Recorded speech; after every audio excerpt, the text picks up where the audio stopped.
I first met her at the roadside, struggling to balance a heavy bag on her shoulder while carrying a sleeping 5-year-old girl. The child hung limp in her arms like she was unconscious, not just asleep. "Let me help you," I said, stepping forward. The woman looked exhausted, sweat beading on her forehead despite the evening breeze. "I'm trying to get a taxi, but..." She gestured helplessly at the busy road where taxis kept passing without stopping. I took the sleeping child from her arms. The little girl didn't stir, not even when I shifted her position. Her head rolled back against my shoulder, completely dead to the world. Something about the way she slept struck me as unusual, but I pushed the thought away. I flagged down a taxi and helped them both inside, paying the fare before they could protest. Before the taxi pulled away, we exchanged contacts. Her name was Ajoa, and she seemed genuinely grateful for the help. "Thank you so much," she said through the window. Not many people would stop to help a stranger. That was how it started. When I began visiting Ajoa weeks later, I always asked about her daughter, a beautiful 5-year-old named Oma. "Where is she?" I would ask each time I arrived. "Oh, she's sleeping," Ajoa would say, pointing to the corner of the room where the child lay motionless on a small bed. "You know how children are.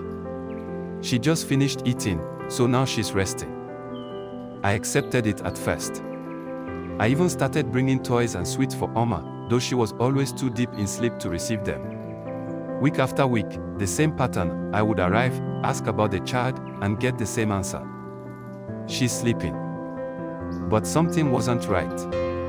I had been around children before. I knew how they jumped at sounds, how they stirred when new people entered the room, how afternoon naps were usually light and restless. This child slept like someone in a coma. "Why is she always sleeping when I come?" I finally asked one day. Ajoa waved her hand dismissively. "That's how she is. Oh."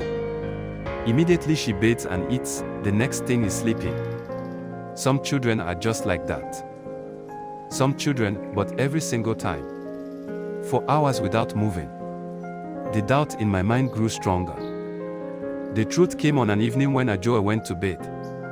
The house was quiet, and I found myself staring at little Oma. She hadn't moved an inch since I arrived 2 hours earlier.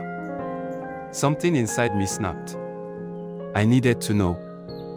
I walked over to her bed and leaned down, bringing my ear close to her nose to check if she was breathing properly. That's when I caught it, the sharp, unmistakable smell of alcohol on her breath. My heart stopped. A 5-year-old child smelling like she had been drinking. I knew it, I whispered, the pieces falling into place.